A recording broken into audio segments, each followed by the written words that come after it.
imagine that you're driving down I-26 and you've been in a wreck, right? And you pull over to the side of the road, traffic's going by, and the state trooper is going to come up behind you, and he's going to write out his report of what happened. And that report is the beginning of establishing responsibility, fault, like who's at fault, right? And as far as I'm concerned, for the purposes of this conversation, the way I'm thinking about reparations, that's the point where we're at. Okay, City Council has said in a resolution they passed a couple of weeks ago that we have some fault. Okay, in the analogy, it's like if the state trooper just points at one of the drivers and he's like, looks like you caused this, or if the driver, because in this case City Council's responding as city government, is saying, yeah, that was my bad. I wasn't paying attention. I did this. I caused this disaster. And the reason why I want to get through that is because going by the hate mail I've received, that's where a lot of the sort of contention is that, oh, you're trying to blame me. I didn't have slaves, etc. And I want to get away from fault for a second, because what I'm the most curious about, and kind of where professionally and personally, like, my interest goes, is the next part in the analogy. And that is that the insurance adjuster is going to come out and going to take a look at your car and take a look at the other guy's car. And he's going to take a look if you hurt yourself, if you broke your wrist, or if some of your other property was damaged. He's going to try to put a number on what on the damage that was done. And in my profession, which is finance, our word for this, we have a word for this, and what he's out to do, give me a second, is to indemnify, right? I gotta get this opens the slideshow. Can somebody who's watching see if this is a slideshow that looks really nice and not just like the PowerPoint interface? That's perfect. Perfect. Excellent. All right. So in insurance terms, what you call this process that they're doing, you call indemnification, or to indemnify. That comes from Latin, and in obviously is a prefix that means to undo, to reverse. Indemnify is a word, it actually comes from the same word as damn, the English word that we use now, which is to a loss or damage. So what the insurance company is trying to do at this point is to erase your loss or damage, to reverse your loss or damage, take you back to as close as they can get you to a state, the state you were in before the damage happened. Okay, and in some cases this is easy. If it was a fender, if you knocked out a headlight, they can figure out the price tag of a new headlight and the labor to fix it. And in some cases it's harder, like if you had an antique car, or like a rare model, or if you if you were injured, or like God forbid if you were killed, and they have to try to, and then this adjuster is trying to figure out the values of things like the lost time at work that you lost because you were injured in the hospital, or the value of a monetary value of your life that you would have lived if this damage hadn't happened. Obviously, paying money to replace somebody who's died is not a very it's fraught, and it's not a perfect solution. But what they're trying to, but this math is, as far as this conversation goes, and I think as far as the city goes, is where we're starting to arrive at. Okay, and so if somebody wants to have an argument with me about whether the city is to blame for things, I think the resolution is actually really good at laying out different circles of responsibility and who the parties are and that might owe for those damages. But what I want to focus on here is some of the things that are in the resolution that reflect the history and the circles of responsibility. And the resolution is actually really clever about it. So this is, Lindsay wanted me to point out that when I screen capped this, I cut off the line, and she was trying to scroll over to see what the rest of these lines said. I'll get to those in a second, but the resolution uses a different word than indemnify, but one that's got a very similar meaning. And it says, the city apologizes and makes amends. And we have this colloquial vernacular meaning for make amends that is just basically to feel really sorry, to, you know, to try to do something nice to make up for it. You know, if Lindsay's my wife and she's on this call, but, you know, so this analogy is going to be fraught. But if I was caught cheating on my wife and I was like, oh, I'm so sorry, I'll make it up to you, I'll make amends, you know, what does that mean? Does that just mean I'm gonna, you know, buy her flowers or cook her dinner, or how am I gonna replace like the value that I've stolen in her trust and the harm for her? But if you get into, and because I'm an English major, if you get into what the actual meaning of make amends is, you get to this is the etymology, and I want you to notice under Old French, the second word into the right is reparation. And what you were coming down to is, again, make amends has a specific old meaning to it, and it's very, very close to this definition of indemnify that we use, the definition of repair and reparation that we use. And down at the bottom, it tells you to look up the word amend, and I did, and it leads to another word called emend, which also comes from Latin. And again, it's to get out of a fault, to reverse a damage, to reverse a fault that you've caused. And so I think it's really interesting, and it's a good use of language that the council resolution includes a sort of informal, like very minimal strings sort of language, but that also has a precise meaning that is the council committing in a real way to repair the fault of something, whatever that comes out to. And so what the resolution does that goes from there, here it is. So it starts off with this list of whereases, like all city council resolutions, okay? And what you see is the top one is whereas Black people have been unjustly enslaved, and whereas Black people have been unjustly segregated, moves into unjustly incarcerated.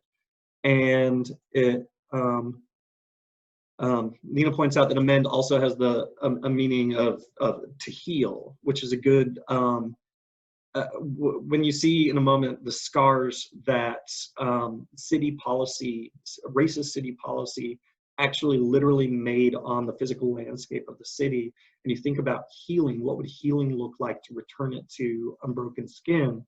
That's a good way to think of that as well. And these whereases, I saw they kind of got some pushback from some members of the public as they're coming out. Oh, it's listing out this stuff, but what is the city committing to? But what I really see it doing, and what I'd encourage everybody to see it doing, is starting to make this case. And this case is, the way I sort of visualize it, is these overlapping, expanding circles of wrong. So you start with slavery, just like the resolution does. And hopefully everybody on this call is confident that slavery is a wrong. And it spans out. You got a bigger circle because you're generational. So as each generation goes on, it's a bigger and bigger circle of people that are feeling the wrong, that the wrong is carried through.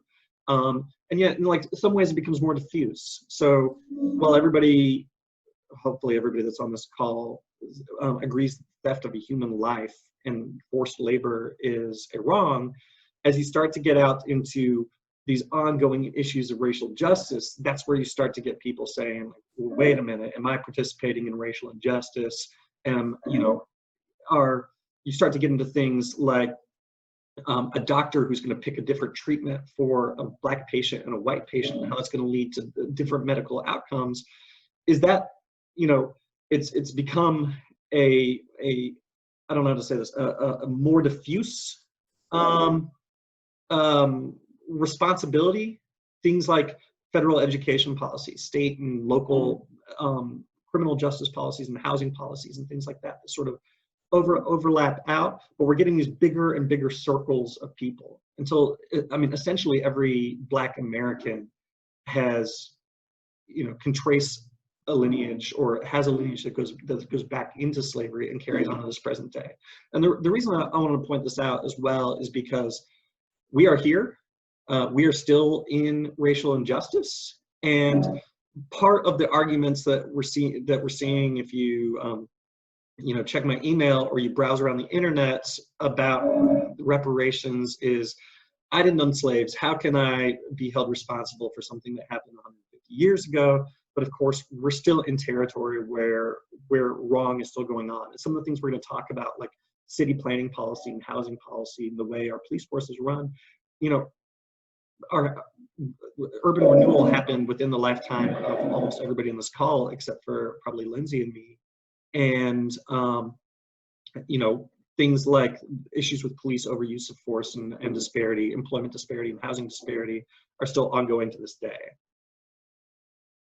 If somebody, I'm sorry, I hate to break away, but somebody is messaging me. Lindsay is sending a message asking if Carol could unmute herself. I'm not sure what the context of that is. You there? Yeah, she was unmuted. Sorry, we were hearing whatever was going on in the background. Okay. Excuse me. Sorry.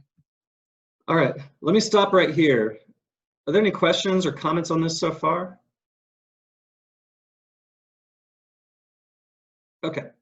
I just noted in the chat that actually I put the yellow line up a little higher, skimming through segregation. We may no longer have legal segregation, but we certainly have de facto segregation.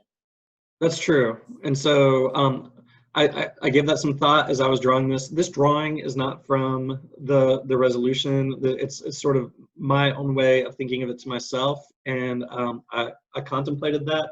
I want to get to in just a second some of the things that are de facto racially disparate outcomes, I guess, versus the actual. What I wanted to separate in this point is if people are setting these milestones in the past and saying, well, slavery ended in 1865, why are we talking about this 150 years ago?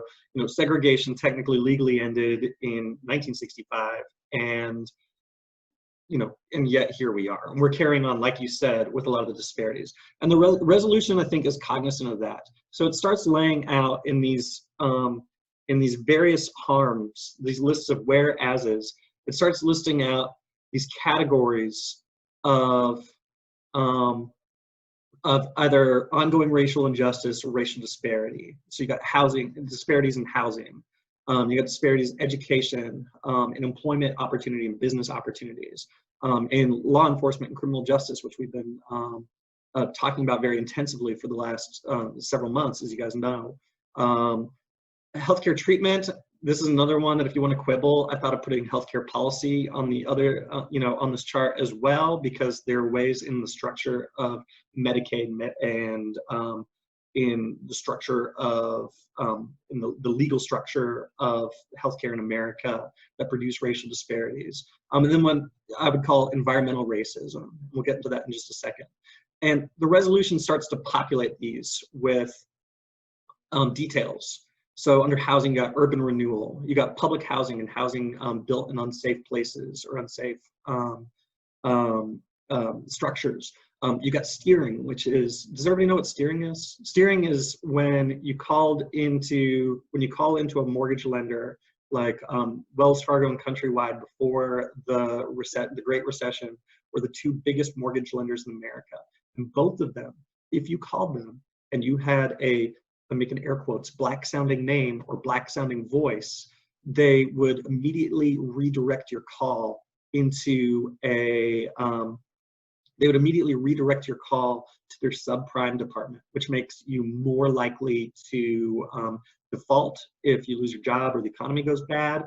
And both of them ended up admitting to this and paying fairly large. For banks, large numbers can just sometimes be changed in their pockets, but ended up paying settlements on their responsibility for steering black lenders into mortgages that were more likely to default and lose their homes and end in foreclosure when the recession happened. You got city affordable policies. You got there's a couple of people in the chat.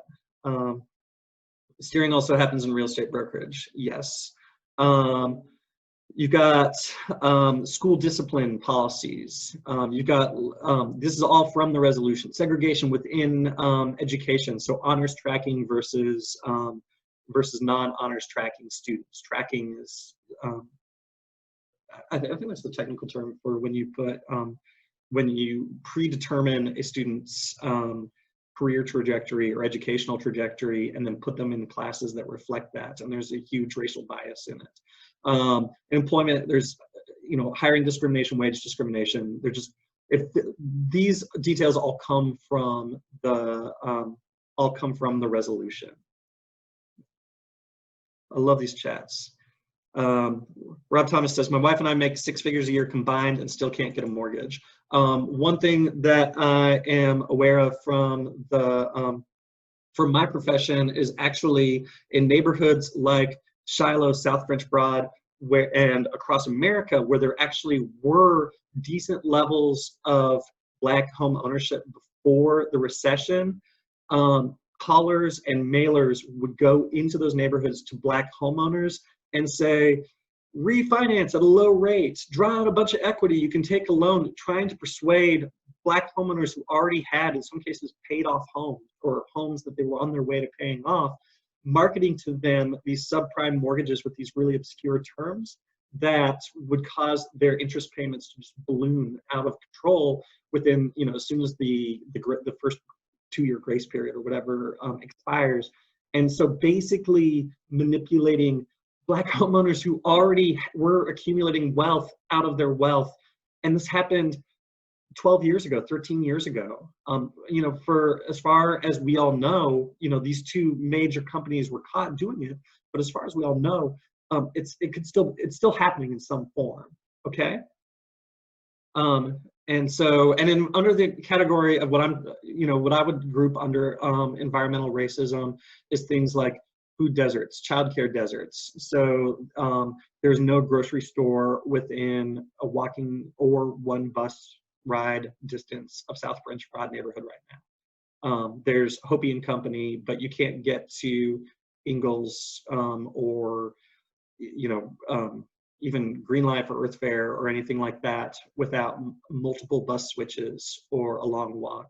So, you know, the history of housing for non-white people being put next to like toxic or undesirable sites, brownfields. Rob mentions the interstate construction. So Burton Street neighborhood, actually over in West Asheville, actually was a cohesive neighborhood, and it was the first land owned by Black Asheville residents after slavery. A man named Isaac Dixon, whom you might have heard of, bought a bunch of it, parceled it, and sold it to Black homeowners, and became a cohesive Black neighborhood in West Asheville. And lo and behold, when city leaders and North Carolina Department of Transportation were deciding where to put a 6-lane interstate, it ended up carving a chunk of that neighborhood up. And if you're concerned about this being past history, it's about to repeat itself, because that road's about to get widened to 8 or 10 lanes, depending on where you are, and take a couple dozen more houses out of that neighborhood. So these sorts of, and of course, living next to an interstate, living next to a high traffic area where is more likely to produce negative health outcomes like asthma and injury and death from being hit by cars, among other things. So neighborhoods where Black and brown people have historically tended to live in numbers have been America's preferred sites for major construction and demolition throughout history. So I'm setting this all out, and hopefully you've had a chance to sit with this graph, because the next thing that the resolution does that I think is pretty clever is it distinguishes out what of these details or what of these things were a direct result of a public policy or public investment. So your city government or local government or state government decides where to build interstates. It decides where to run buses. Education policy is government officers. So in this red box is a set of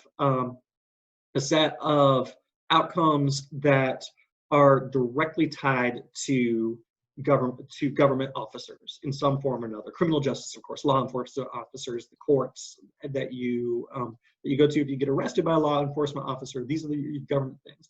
The other side, and I think the resolution is canny about using the words private enterprise, private investment, are what I would call private enterprise, albeit obviously with a lot of government complicity. So when we talk about the outcome of a Black expecting mother in pain who goes to the ER because she woke up in horrible pain, and the doctor who sees her sends her home again because either he doesn't believe that her pain is real, or because he's prejudged her means to pay, or her there's actually studies that show that that white people in general, but even white law enforcement officers and medical professionals, tend to overestimate a level of pain that that Black bodies can endure. And this is a legacy of slavery, of course, and the mistreatment of Black bodies. But it has a lot to do with use of force. Why did the officer tase that unarmed Black man 16 times? There's baked into unconscious biases the expectation that Black bodies are basically like superhuman to pain. So Black mother, this is a known outcome. A Black mother expecting mother goes to the hospital or the doctor, says she's in pain. The doctor turns around and sends her back home, or won't prescribe her medication, or won't order extra tests because of these unconscious biases. Well, that unconscious bias isn't necessarily like an official government decree. The government decree is treat people equally, and this is an individual decision. But these are other ways that happen. Steering and to use another example down here at the bottom, gentrification. There's no city department of gentrification. Okay, gentrification is at its root a low-income person selling property, potentially at a profit to a new outside, wider, richer arrival. And that's not directed by the government that transaction has to happen, but obviously there's government complicity in lacking regulation or lacking investment in that neighborhood in the first place that made the properties undervalued and ripe to pick up, okay? And the reason why I think if I had to guess, the reason why I think the resolution points this out, and the reason why I'm pointing it out, is when it comes to this red box, these, my suspicion is these are gonna be some of the first focus, the first items that we're working on repair, because it's very easy to tie complicity and guilt for them to either your local or your state or your federal government, where when it comes to these in the yellow box, it's a, guilt is a little more diffused. I'm not saying that nothing will be owed for those, but I would be surprised if the red boxed items aren't the ones that get the first and the most direct action. Okay. Does anybody have any questions? I'm going to stop, or comments, because I'm going to stop at this point. I know I've been talking a bit, and I see some comments coming into the Zoom chat. Does anybody have anything they want to speak or ask as far as this goes? All right, I'm moving on. I like this about this resolution, and I think it is a good setup for what is coming next in this.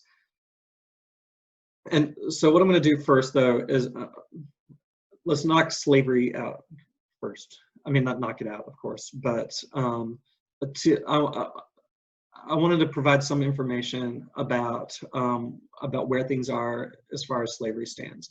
And there's a couple of different, there's a number of different figures. A lot of people have done work on this over time, but just to lay it out, there is what's called a wealth created model, where historians and researchers look at the amount of value or the amount of GDP that was created by the slave economy in the South. And most of this, I was telling Lindsay about this last night, a lot of these figures start at the year 1776 and run through 1865, the end of the Civil War. Obviously, there were slaves before 1776, but those, as far as at least I was able to glean from the research, those are considered England's fault, and the 1776 on are considered America's fault. So a lot of these clocks start at 1776. So you got this figure for how much GDP did the slave economy produce? Because if they were creating this wealth and it was going to white owners, you know, what about giving it back? The figure that I'm seeing most commonly nowadays is based on a lost wages model. It's basically taking the idea that a slave worked a 12-hour day, a 7-day week for their entire life, and at the going rates for free paid labor, these are in present dollars, meaning that asks. The going rates for labor at that for free labor in the South at that time, adjusted upward for inflation over the 150 years or so since slavery was abolished, would come out with this number of $5.9 trillion. Okay, and then the same researcher who came up with that said, well, wait a minute. Just because your 12-hour workday was over didn't mean you were free to do what you want. So you were still a slave. Your body was still owned even when you were asleep. Your master could wake you up in the middle of the night and send you back out in the field. And the only and this is an interesting phrasing, and the only reason you were allowed to sleep as a slave was so you could be more productive laborer during the day. So he said, why don't we account the other 12 hours a day that were lost because you were still enslaved when you weren't on the when you weren't literally working in the field, and came up with this figure: $14.2 trillion would be a fair market compensation for all of the 4 million slaves that lived in America between 1776 and 1865 and their descendants, okay?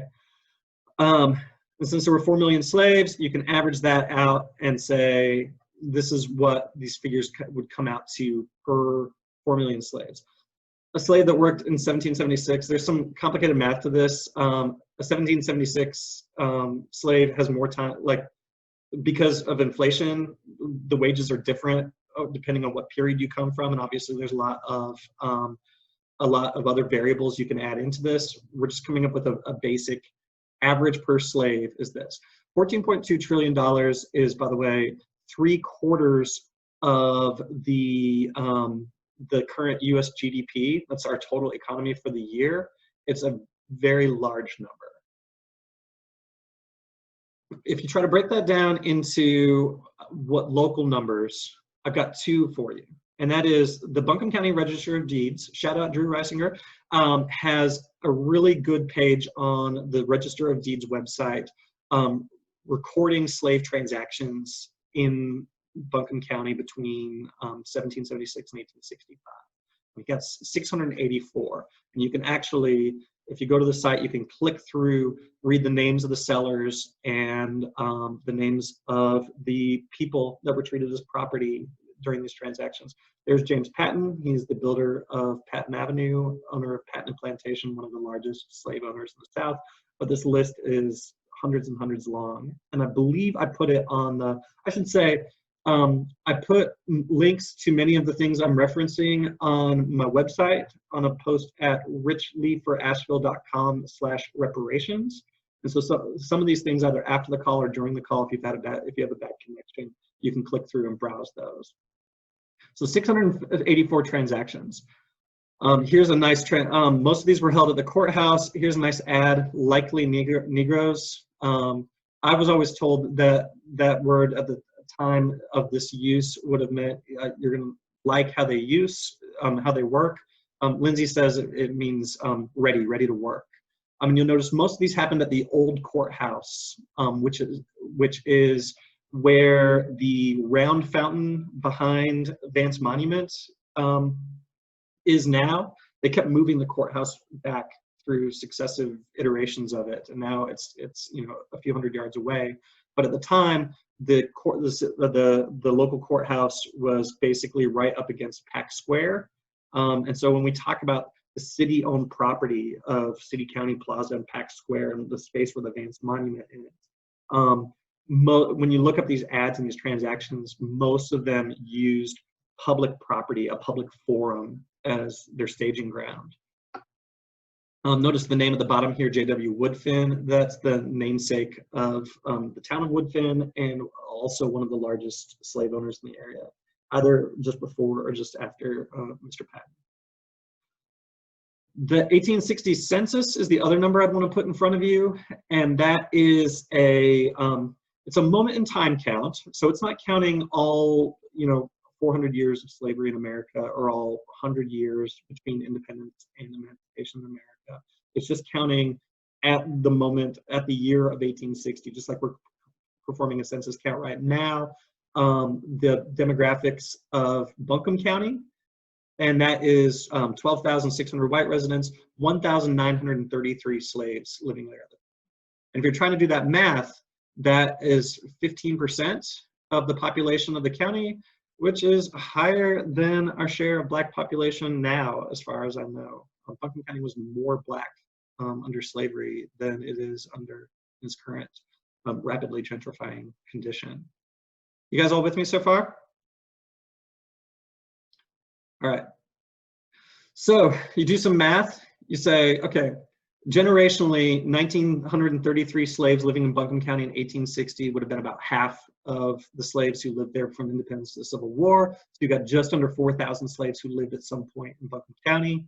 The reason why, by the way, the 1933 is lower than the number of slave sales is because a lot of slaves were brought from markets outside of Buncombe County, and a lot of them were simply born and lived and died in slavery. And so there is no record of a transaction to buy them or sell them because their entire lives were as property and unrecorded. And as Rob points out, because of tax evasion, which existed in 1860 as much or more than it did today, there were a lot of slaves that simply weren't counted. It's hard to get a good read. So I'm using double the 1860 figure as kind of our reference point for the number of slaves who likely lived in Buncombe County.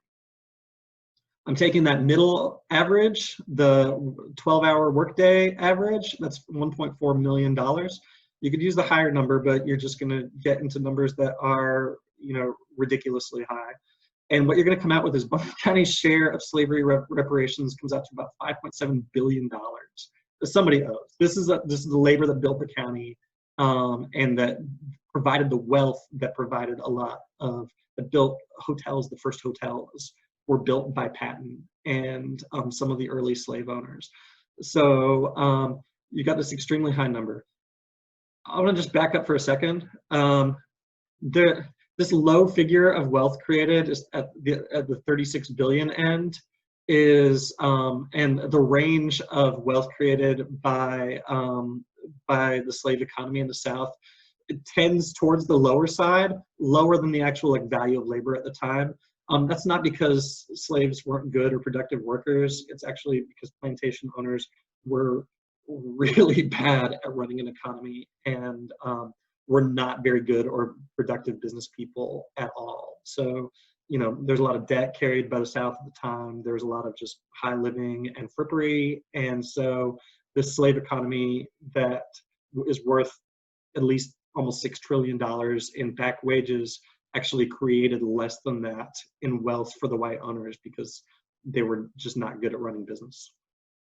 Any questions or anything at this point? I love seeing the questions in the chat, so just keep popping them up there if you have them.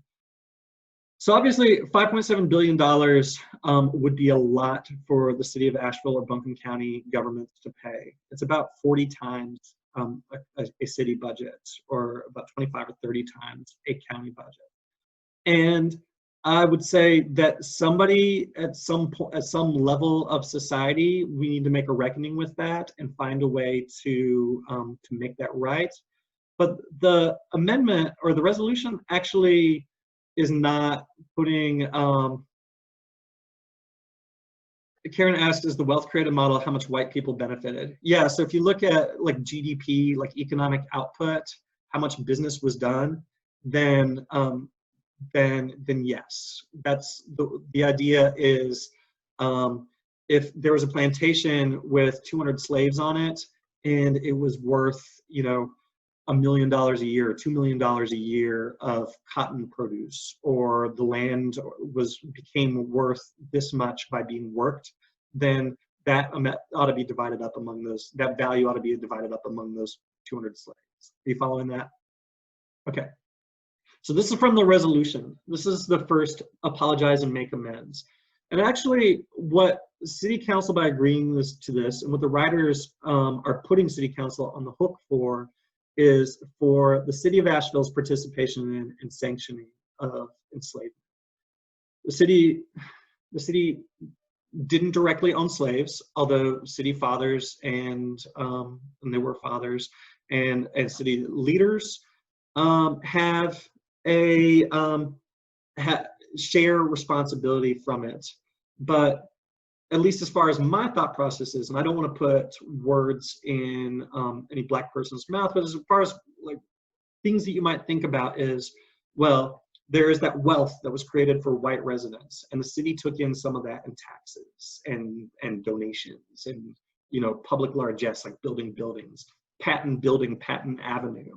Well, you know, that was wealth created by Black bodies, and the city received a benefit from that. So there's some share of responsibility that could be calculated out if you're going to do more and longer work at this than I was, to figure out what that share is. There's any kind of fee or royalty. So when they have these auctions on the doorstep, did the city make any money in that transaction?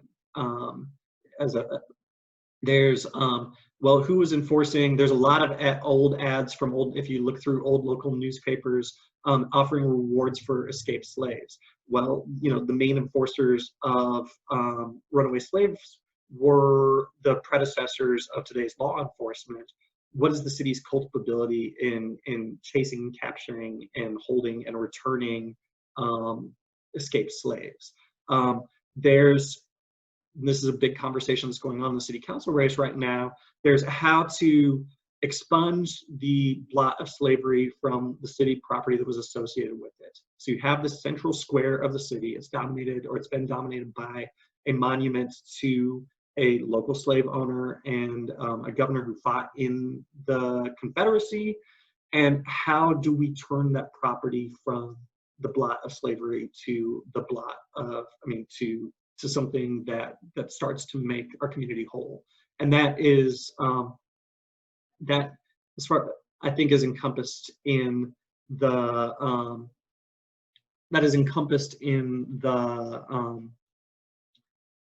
I think, this language here. You follow me? So I don't have an amount for this, and I'm not sure anybody does, but one of the things that the resolution does later on is creating this reparations commission that is going to, that just like your insurance adjuster coming out and saying what's the damage and who owes it, is going to, you know, researchers put numbers to these to try to come up with our responsibility. Okay. I like Carol's comment. I'm not going to read it all, but if you go to the chat, Carol wrote a long a comment about as an English teacher, about the language here.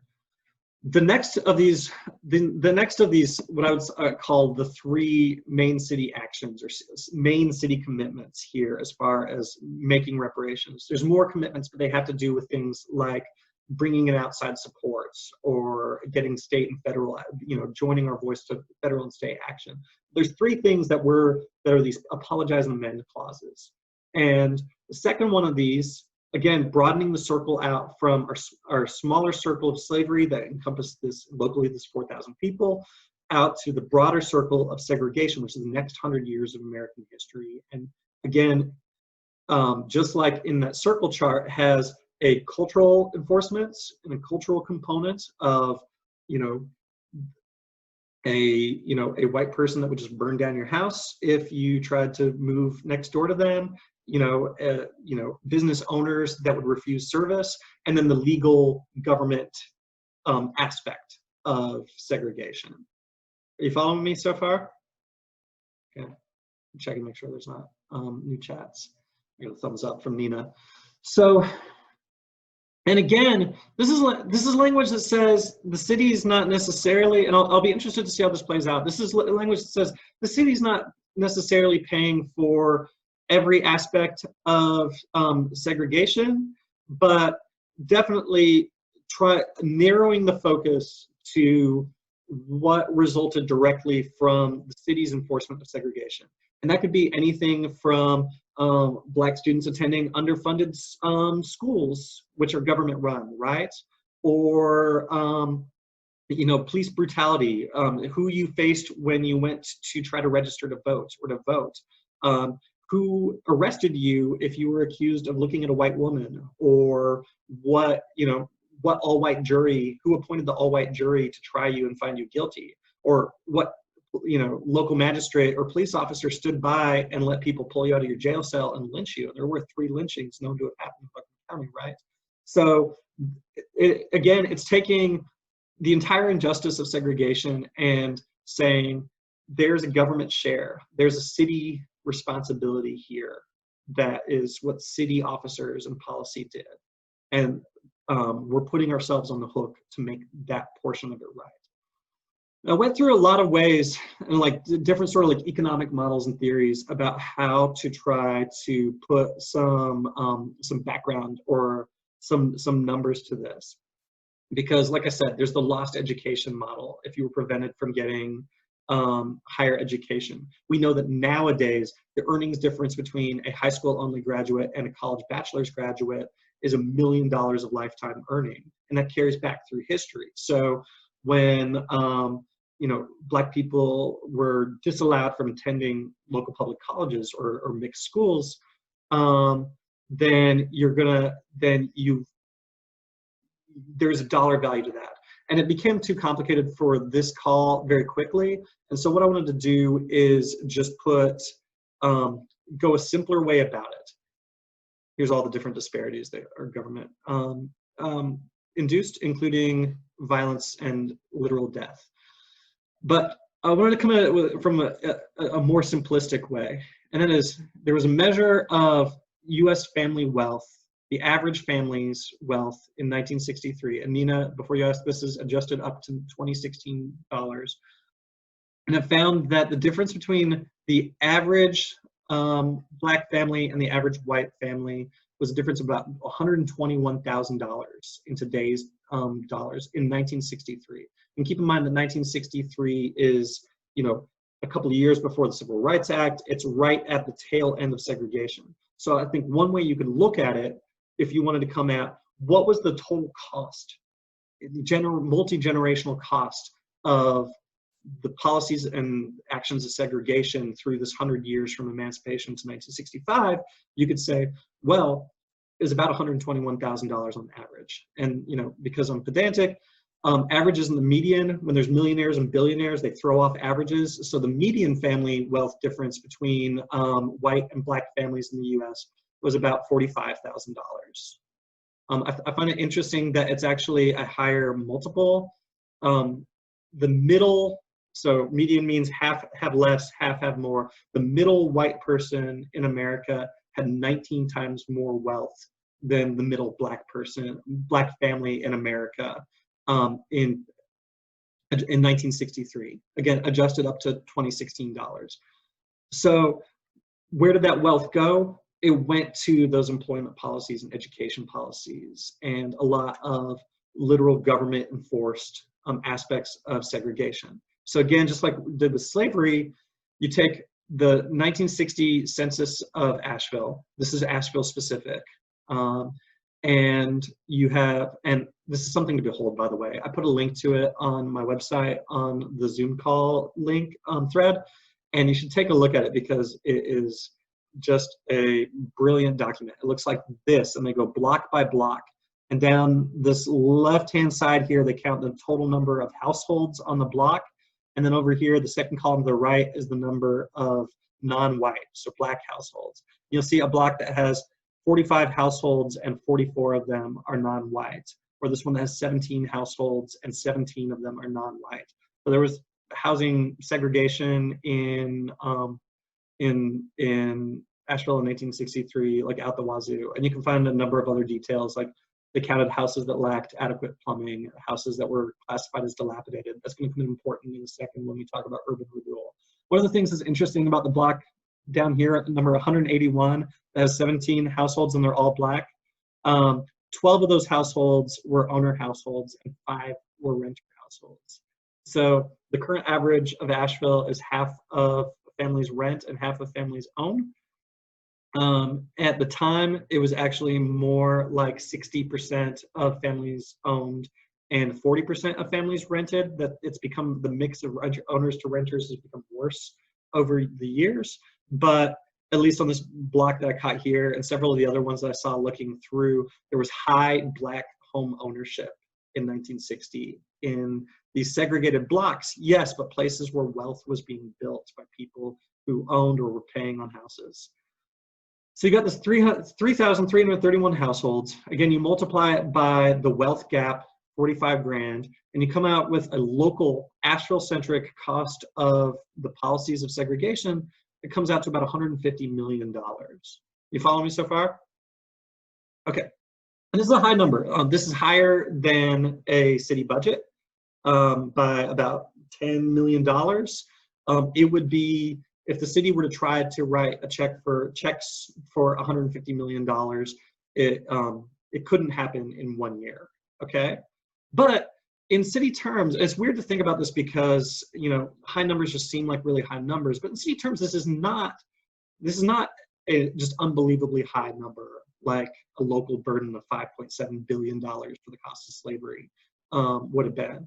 In fact, if you look at the calls being made right now to defund the Asheville Police Department by half, or to reduce, I've been saying to reduce Asheville City's police department's footprint by half, by reducing officers set for unnecessary calls or things, which is reducing the potential for use of force or violent actions or people being unjustly entered in the criminal justice system. If you look at those calls, though, that what if we took half of the APD's budget? It comes out to about $15 million a year. So this number is about 10 years of that defunding is one source for it. There could be other sources for it too. But in the scheme of things, if we had a decade, the city could, with some effort, but you know, with a good effort, come up with a way to make this happen. And that how that looks is up to the public process and the Black community that is leading this process right now.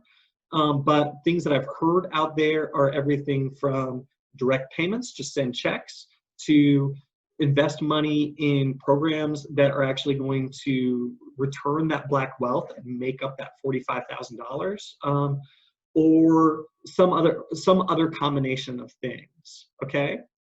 But if you want to put a number to at least this item, it's a number that's in the ballpark of doability. And a reparations committee is going to take a lot more nuanced look at this than national wealth gaps and things. They're gonna narrow it down. But here's a starting point on the map if you're looking for one that you can walk into this process from. Okay? Any questions? I know we're running close to 10. There's one more item on here that hopefully I can make it through before people have to start dropping off. The third of the apologize and make amends is the one that has the city's most direct complicity in it, and that's the program of urban renewal.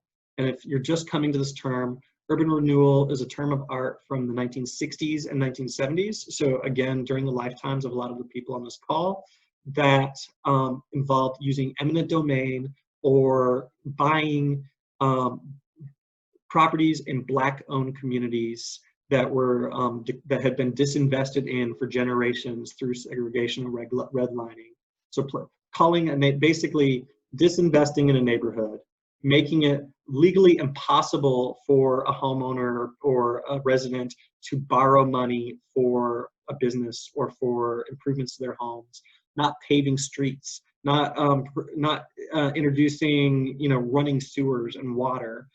Then at the end of this process of devaluing Black property, declaring it a slum and just taking it. Okay, and this in Asheville happened in multiple areas, as this says, managed directly out of City Hall. So this isn't a process of gentrification. This isn't a process of redlining that was run by banks. This is managed by the mayor and city hall to take Black property either for free or at this humongous discount and turn it either to a public portfolio of valuable properties, which I'm going to get to in a second, or literally turning it around and giving it to white private interests at a bargain, transferring that wealth, depleting it till it was nothing, and then transferring it to white people or to the public.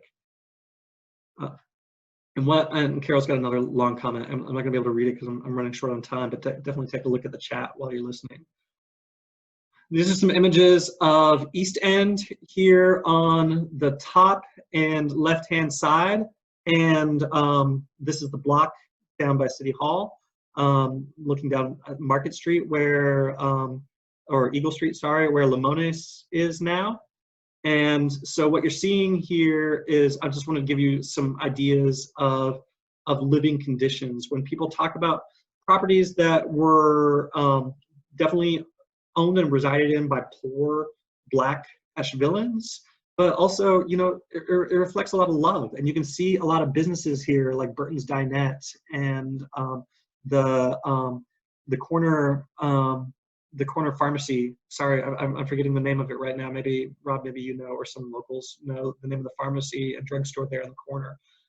That were centers of local life, that were businesses providing wealth to Black people, even under the condition of down here in this corner of, I forget the name of the street, but now it's all Airbnbs, right behind City Hall, across Charlotte Street from City Hall, that is unpaved, that you've got, you know, even under just continual disinvestment by the city government just not putting any effort into maintaining or producing a place that increases Black wealth. I wanted to see like kind of what we were talking about, because in 1960s and 1970s, many of these properties were declared to be dilapidated slums and either bought at a discount or simply taken by the city. I share this in national politics, but I want to walk through this. On the left-hand side of this frame is a 1917 Sanborn fire map. So this is a map used by fire insurers for the city of Asheville. This is still fairly early in segregation, and the yellow boxes here are mostly houses. To orient you, you can see Circle Street in the East End up here where the churches whose name I'm forgetting.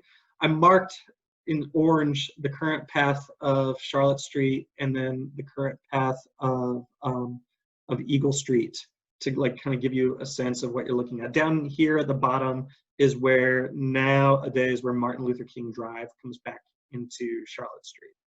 On the right is from the city's property record map, and all these light blue outlined properties are now city-owned property. So there was a project called Valley Street Renewal Reclamation, and it was managed directly out of City Hall by city fathers. And it was a plan to take and bulldoze, yes, I think St. Matthew, to take and bulldoze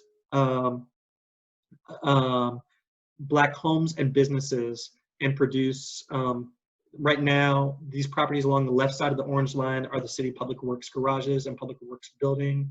On the right, you've got a hodgepodge of stuff. You have the property where White Labs is, which is a city-owned property that is leased to them for $1 a year. You have the old Stevens Lee School and the Edible Park running here. And then all these properties on the top of the purple line, where the Foundry is, which is a hotel called the Foundry now, but it was actually literally a foundry that exploded in the mid-20th century. These are city police parking lots that were homes. The owners of these homes were compensated in some way, but I believe I remember them saying it was to the tune of a few $100s. And many of the residents of these former thriving interconnected neighborhoods and business districts ended up either forced out of the community or forced into, ended up only being able to afford to live in public housing. The public housing population of Asheville as it stands right now Lee Walker Heights and Piscoview and Hillcrest and everything were created out of these efforts, right?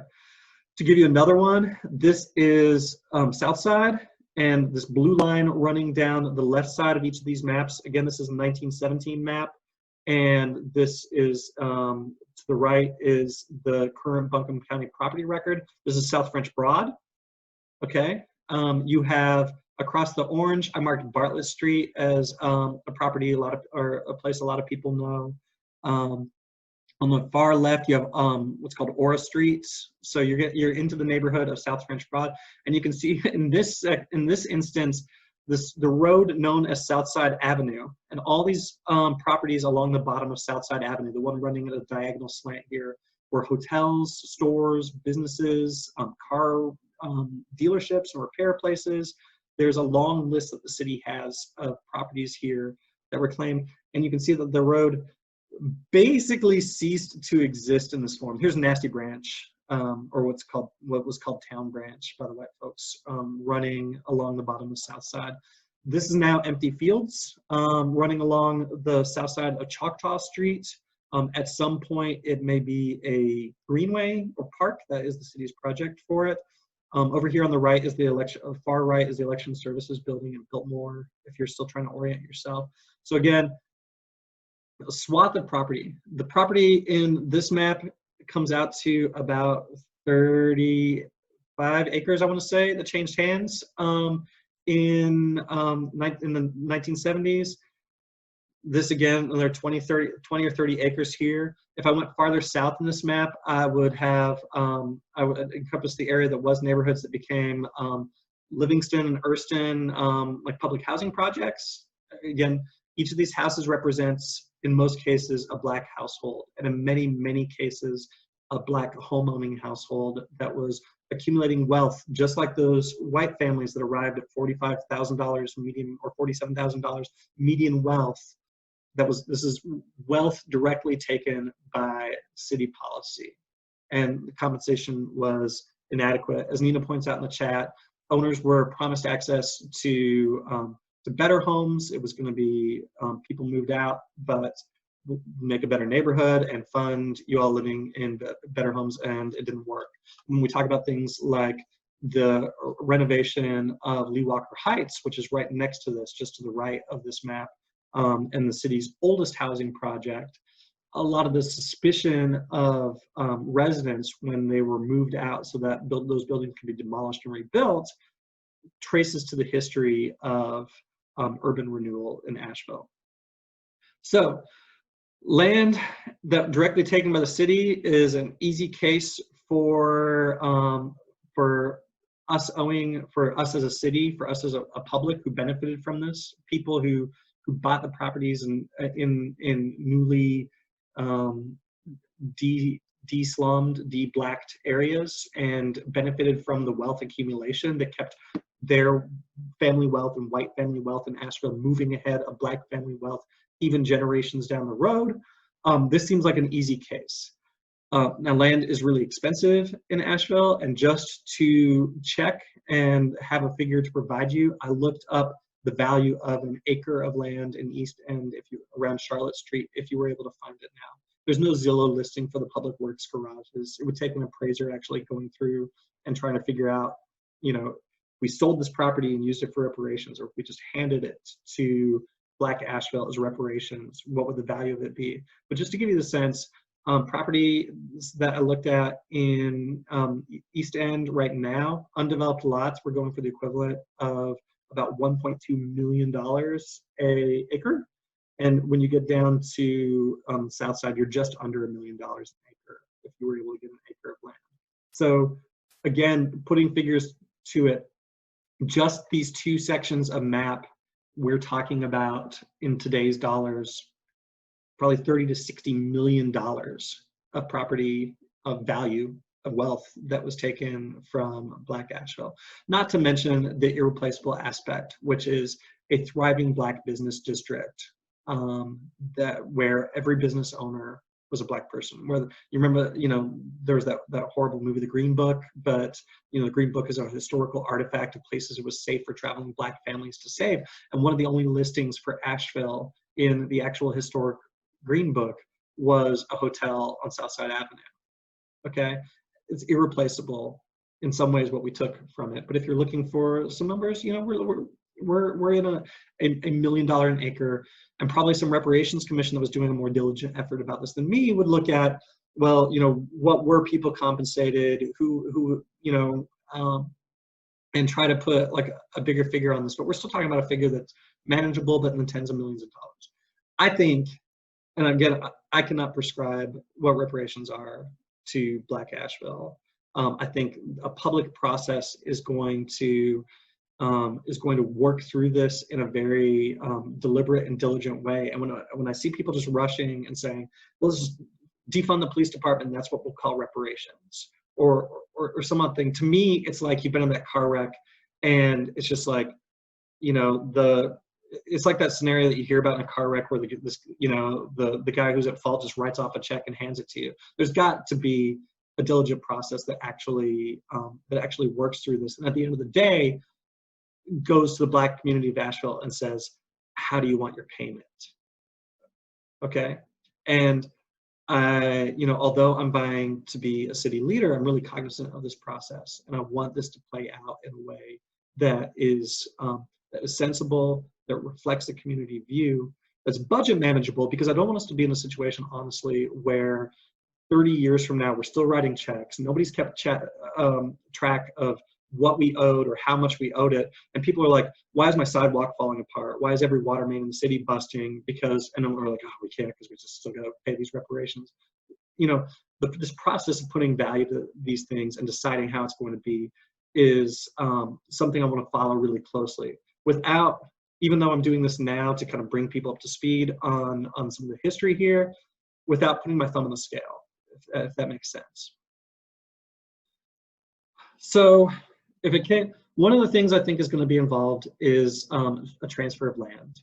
It's the most sensible way. The city owns something like 19,000 acres of land in city limits, and some of it is very, very valuable.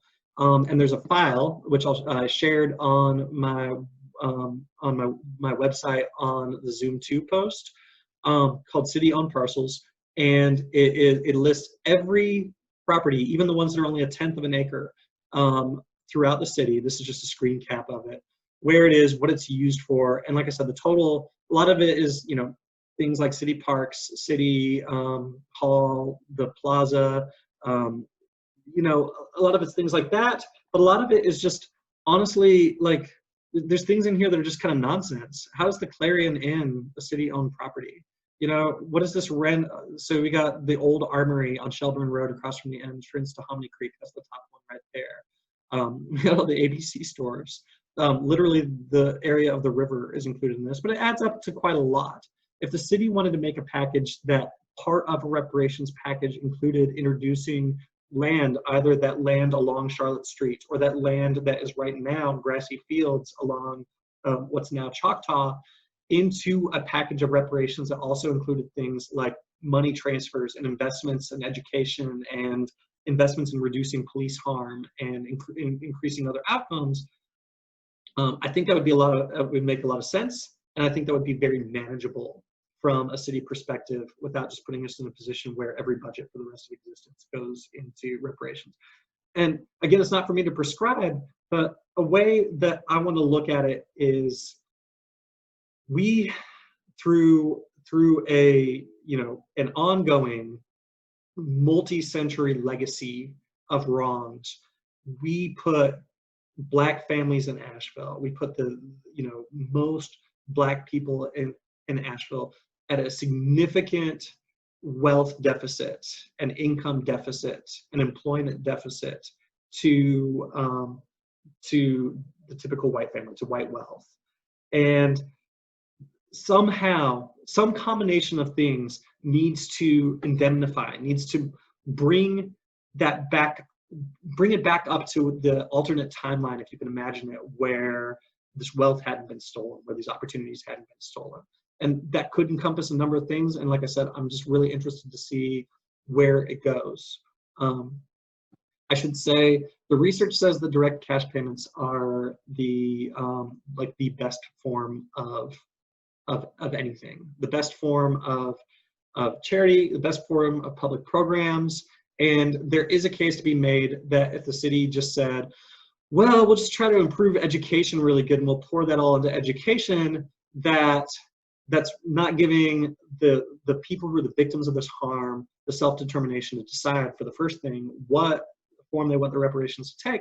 And two, it's taking, it's literally like taking taxes paid by Black Asheville and saying, here you go back, in a way that's not coherent. So when they talk about like public benefits like Medicare, Medicaid and such, there's a case going on right now that just simple cash disbursements are the most efficient, and the method of returning money or benefits to people, I think the conversation could go that way, and I've heard that from Black elders in Asheville. Just send us our checks. I hope looking at these numbers, it's hard for me to see what time frame that could reasonably happen in, or how that could efficiently be done. But I think that's going to be part of the package. I wouldn't be surprised at all to see a land transfer of land the city already owns that's possibly not doing anything with into possession of a Black managed community land trust for housing, or some other way to return that in a manageable way. So I finally got to, Nina says, determining eligibility is a problem. I think that's somebody's effort that they have to do. I really hope that the process doesn't turn into, well, if you went to Asheville City Schools between 1930 and 1960, you're owed this amount.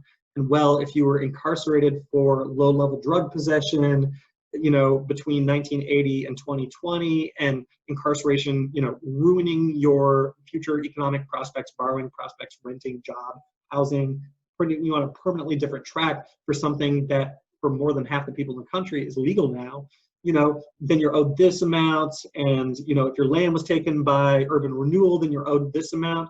That could be really thorny and involve multiple overlapping circles of people. But, I would, if I was managing this process, which I'm not, I think the eyes on the prize is we stole Black wealth from Black families, many of which are still here, and the Black community as a whole.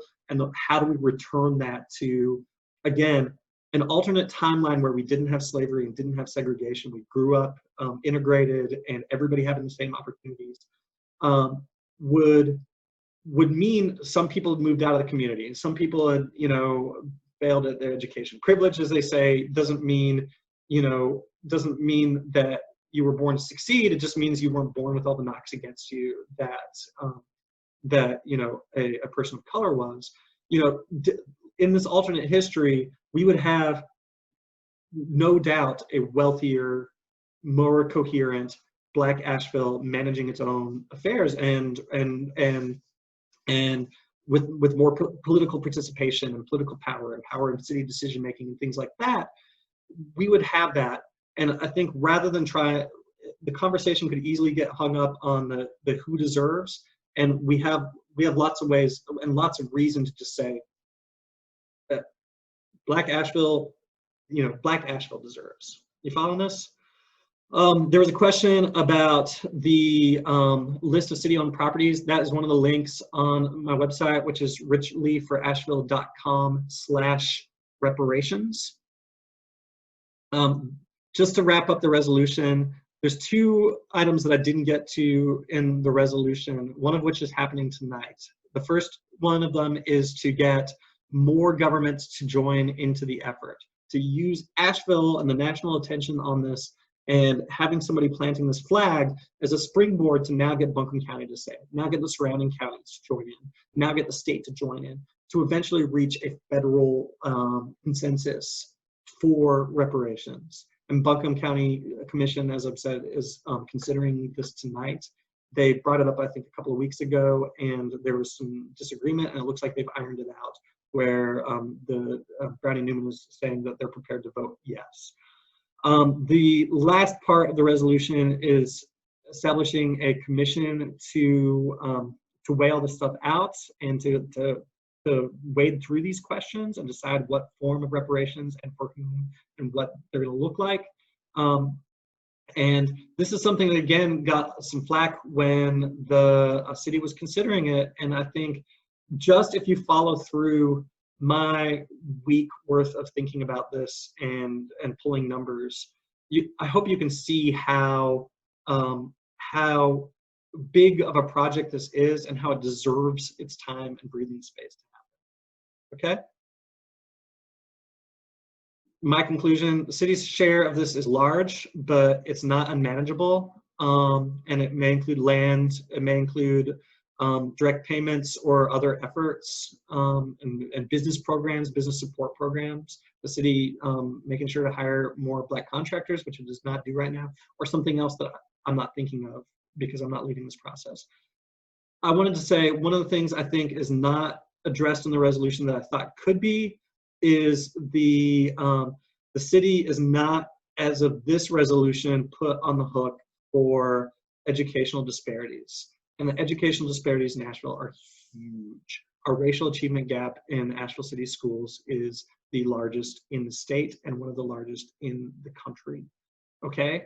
And this is direct city policy. City council appointed every city, every Asheville City Schools board member who has ever served, and they appointed they hired the superintendents and set the policies. So I was interested to not see education included in that and some form of reparations for our failings of education. Maybe that'll be a future resolution item, or part of a future process. And I was not interested to see, because it's been such a big topic of conversation lately, the modern costs and impacts of our criminal justice system included in as something that we're necessarily making reparations for. There is an item about making reparations for the enforcement of segregation and the enforcement of slavery, but there's not one in here about modern law enforcement. And again, my thinking, my hope is that it probably is maybe it was considered too big of an item for council to touch at this point, but hopefully it's hanging out there in the future. All right, that's it. Any questions? Wow, everybody who stuck with me, thank you guys so much for doing this. I'd love to hear anybody's thoughts or observations, or at least some feedback of what you thought of the presentation. I thought it was super helpful, and I think it provides a good foundation for thinking creatively about what the damage has been and how to pay it back in a way that benefits those who were harmed by it most and first, with the observation that such a thing will likely benefit the city as a whole and everyone who lives in it as well. I think that finding ways to restore the wealth of the Black community can do nothing but be good for everybody. And although that's not necessarily the purpose of it, obviously the purpose is to make right what was wrong in the first place. But I don't think there's any harm in mentioning that not only is it the right thing to do, but it is the healthy and positive thing to do for the city community as a whole. I think that's such a good point, Nina. And I think of that two ways. Like, first of all, if we don't do this, it's like when I'm financially advising somebody and they've got a bunch of credit card debt, and maybe they've got some assets, but I'm like, you got to pay off that credit card debt or you're never going to get ahead. We have a debt that is only growing, and if we didn't act on this now, 10 years from now or 20 years from now, the reparations resolution is going to include our harm that we cause right now by not dealing with this. We need to, it is in the city's interest to address this debt right now.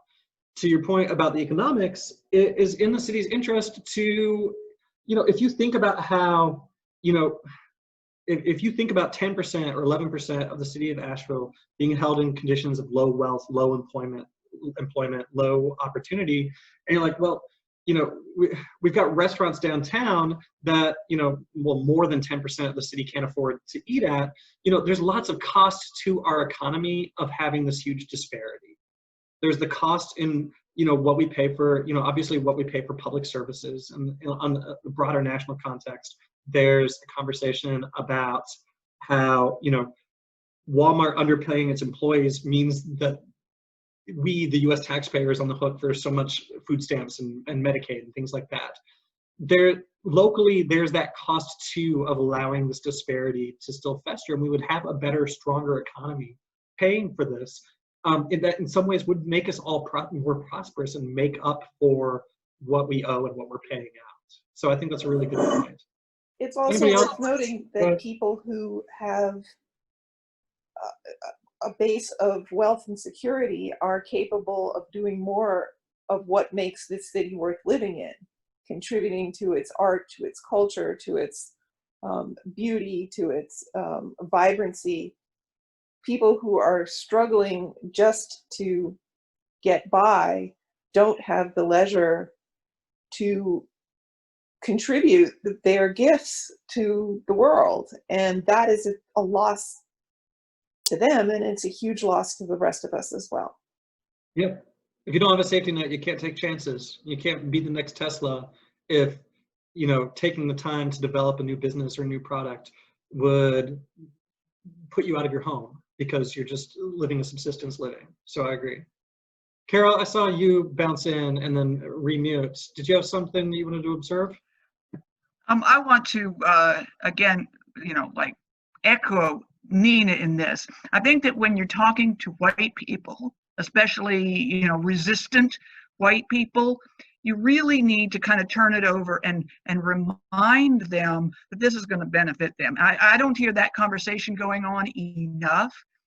But also I'm really sad to say that there are an awful lot of white people in this town that don't realize that, well, there are a lot of white people in this town that want to keep what they've got, and they don't really care about lower income people and people that can't afford housing, and they don't care so much that we're losing the Black population. So when you're talking to white people, be sure that you really do emphasize that having a diverse economy and having a diverse opportunities for, you know, different kinds of tourists to come in and stuff like that is in their interest. And talking to these wealthy older people who just want to hold on to their wealth and don't want to get into it, you know, remind them that we need the good education, we need the good, you know, diverse population here in order to take care of them. And I don't think that conversation sometimes is being pushed hard enough on white people, is that, you know, the diversity and the need for all different kinds of people and to be able to take care of people who have been harmed in the past is important for our continued good life that we live here, and it's not going to stay good. And I don't think that a lot of white people that are just kind of holding on to what they know think about that enough. Yeah, I mean, I hate that it has to be an appeal to self-interest, but that's a powerful motivator. You know, if you can't do good for somebody else's sake, then do good for your own sake. I think what I'm seeing is among some people, there is a powerful resistance to accepting responsibility that comes straight from the top as far as the way America is run right now. But there are people who cut off their arm rather than take responsibility, and it's considered cowardly. You're a weak snowflake if you take responsibility. Well, you know, like, I don't know. I think it takes some courage and strength to say, you know, this is our bad. We're on the line for it. And I would love to see how some of those people fared at the effort of having to really grapple with their own responsibility rather than just push it off. Anybody else want to comment? I love y'all's observations. Thank you so much. All right. Well, thank you guys all for coming. I'm going to put up a Rob, I'd like to hear from Rob. He's had a comment, it looked like. comment? Rob, do you have I don't want to put you on the spot. Rob, do you have a comment? Yes, I did. I agree with the majority of what you outlaid within your presentation. Unless HR 40 gets passed on a federal level, this debt will definitely continue to be paid past 30 years, which is why the resolution is written the way that it is, because the city and county does not have the finances and resources that it would take to really substantiate true reparations. But this is all about, like, things can be done to help out the situation immediately instead of just ignoring the problem. Whereas these disparities that you see, whether it's the wealth gap, the opportunity achievement gap, the rate of crime, social determinants of health, all of these numbers can be shown how they are linked to our environment, to our being impoverished, and then we can show and link that to the history that you just laid out, right? So yeah.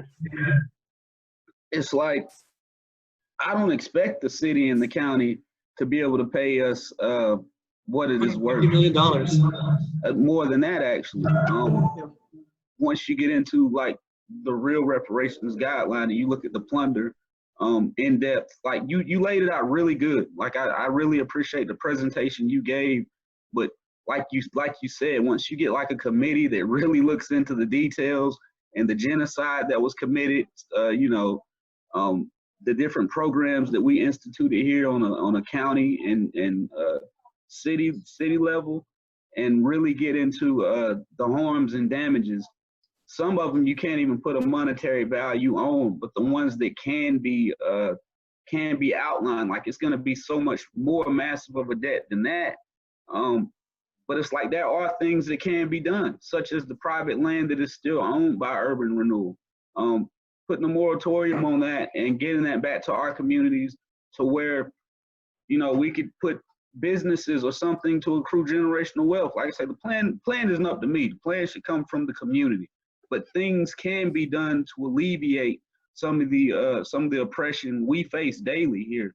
And that's what the resolution to me is about, is getting this whole process started, accessing HR 40 and attempting to stop the harms from continuing to happen, because there are still so many policies and structures that produce these harms, and then work towards repairing, pull the knife out and allow the wound to heal, so to speak, instead of just pulling it out a couple inches every couple years, and then, you're still dying slowly.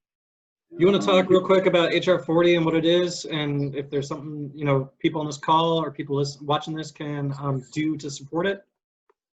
Yeah, HR 40 is a House resolution that was introduced to the Congress January 3rd, 2019.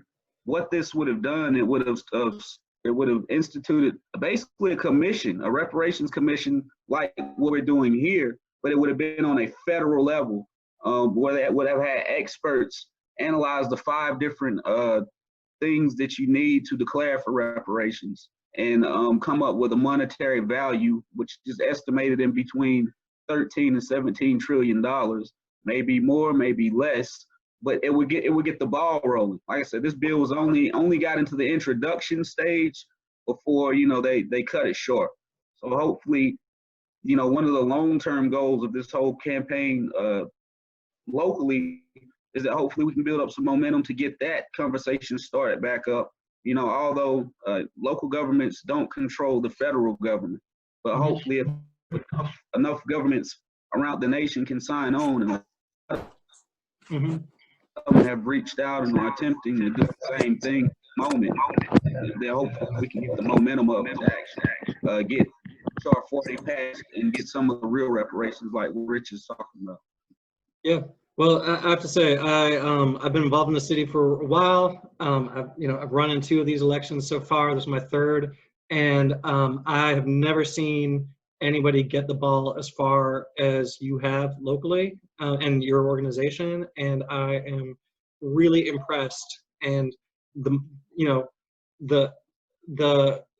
momentum of the movement seems really strong to me.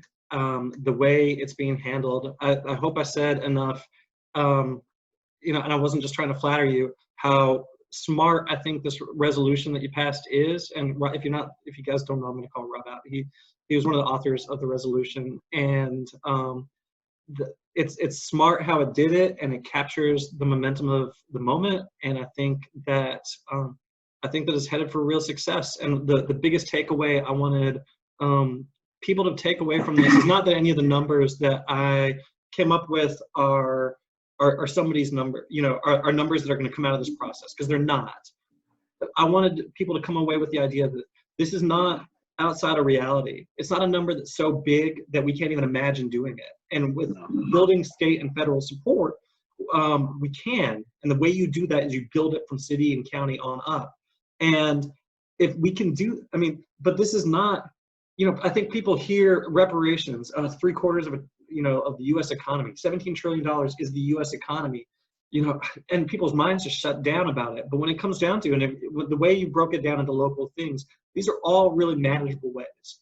I want to live in a city where the wealth that was stolen and the lives that were stolen are returned, where we live in that timeline where these things are actually healed and taken back to where they were. Nina talked about the scars on the community. That South Side, if you go out there, drive out there right now and look at those empty fields along Nasty Branch, that's a scar across the city. You know, it may become a park. I worked on the plans to make it a park, but, you know, in some way or another, to really heal the scars and make this a community that it would have and should have always been. I don't know. It's just it's so important to me. I'm so thrilled watching your effort. I'm going to be watching it really closely.